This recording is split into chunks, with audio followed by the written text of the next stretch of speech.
რამდენიმე დღის წინ ქართული მედია საშუალებების მიერ გავრცელდა ინფორმაცია, რომ სომხეთი იუნესკოს საქართველოს ტერიტორიაზე არსებული 450 ეკლესიის თავის კუთვნილებად გამოცხადებას თხოვს.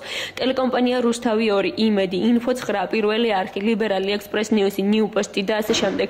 ეს მედია საშუალებების მცირე ჩამონათვალია, რომლებმაც სააგენტო ინტერფაქსის მიერ გავრცელებული ინფორმაცია გადაუმოწმებლად გააშუქეს. ფაქტის შესახებ შემიძლია ვთქვა, რომ მე გავიგე თვითონ ტელეკომპანია იმედის ქრონიკის გამოშვებიდან. უბრალოდ შემთხვევით ვუყურებდი, მოკლედ გადავაწყდი ამ სიუჟეტს. შეიძლება არც მე ნახა, მაგრამ ჩემთვის ფაქტი იყო ძალიან სასაცილო თავიდან, იმიტომ რომ აშკარა იყო ძალიან იყო აბსოლუტურად გადაუმოწმებელი ინფორმაცია.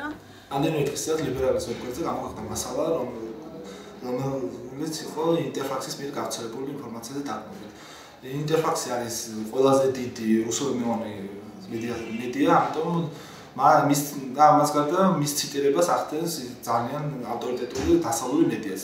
ჩვენ საკითხის მნიშვნელობიდან გამომდინარე და საზოგადოებრივი ინტერესიდან გამომდინარე და რადგანაც მუშაობთ ახალ ამბებზე, გადავწყვეტეთ, რომ ინფორმაცია გაგვეშვა და მაშინ დავიწყოთ მისი გადამოწმება. და როგორც კი გადამოწმება მოვახერხეთ, აღმოჩნდა, რომ ეს ინფორმაცია იყო მცდარი და ჩვენ რა თქმა უნდა მაშინ შევცვალეთ, მაგრამ სამწუხაროდ რამდენიმე ხნის განმავლობაში ჩვენ ზოგადად განთავსებული ინფორმაცია, რომელსაც მითითებული იყო, რომ ჩვენ ვექნებოდით ინტერფაქსს, თუმცა ეს არ შესაბამებოდა სიმართლეს და ჩვენ გამოსწორდა ეს შეცდომა. ჩვენ დავუკავშირდით სომხეთის საელჩოს, არ იყო სამუშაო დღე და ჩვენ მეორე დღესვე დავუკავშირდით საქართველოს სომხეთის საელჩოს გადაკვამისამართ სომეხთა სამოციქულო ეკლესიის საქართველოს ეპარქიასთან, შემდეგ მასთან შემძლე დაკავშირება და უკვე მათ გავიხსნეს და ვითარებაში გავაკეთეს.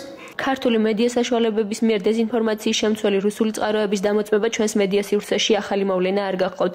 ამ შემთხვევაში საქმე გვაქვს კონკრეტული რელიგიური და ეთნიკური ჯგუფის მიმართ სიძულვილის მიზანმიმართულ წახალისებაში. მით უმეტეს ეს გასაკვირია იმ ქართული მედია საშუალებებისგან, რომელთაც ჟურნალისტური ეთიკის უმაღლესი სტანდარტების დაცვა თავიანთი საქმიანობის პრიორიტეტად მიაჩნიათ.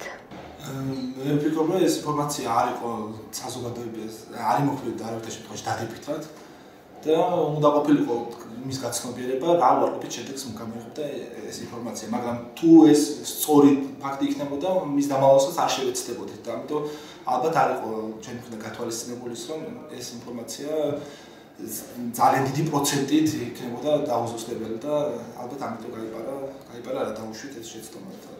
მე თუ მკითხავთ ძალიან სახიფათოდ განსაკუთრებით ისეთი მედია საშუალების მხრიდან, რომელიც მთელ ქვეყანაში ვრცელდება და ტელევიზია და ყველა უყურებს. სახიფათო იმიტომ, რომ მოგეხსენებათ საქართველოში ძალიან ფეხმოკიდებულია და ჩვენ კულტურაში თუ ყოველდღიურ ცხოვრებაში ეს არმენოფობიური განწყობა და მე ვფიქრობ, რომ უნდა ფრთხილად მოიკიდოს ნებისმიერ მედია საშუალება და განსაკუთრებით ესეთი პოპულარული საშუალება ნებისმიერ ესეთ ინფორმაციას. ჟურნალისტური ეთიკის ქარტიის მეხუთე მუხლი ხელმომწერ მედია საშუალებებს ავალდებულებს. პატიოსნად განაცხადონ არაზუსტი ინფორმაციის გამოქვეყნების შესახებ და შეასწორონ ის. მიუღებელია შესწორება იმგვარად, რომ თავიდან გაკეთდეს სიუჟეტი ან სტატია, სადაც არაზუსტ ინფორმაციას ჩაენაცვლება ზუსტი ინფორმაცია, მაგრამ არ იქნება გაცხადებული უკვე დაშვებული შეცდომის შესახებ. ნაკისრი ვალდებულება სრულიად არც ერთ მედია საშუალებას არ შეუსრულებია.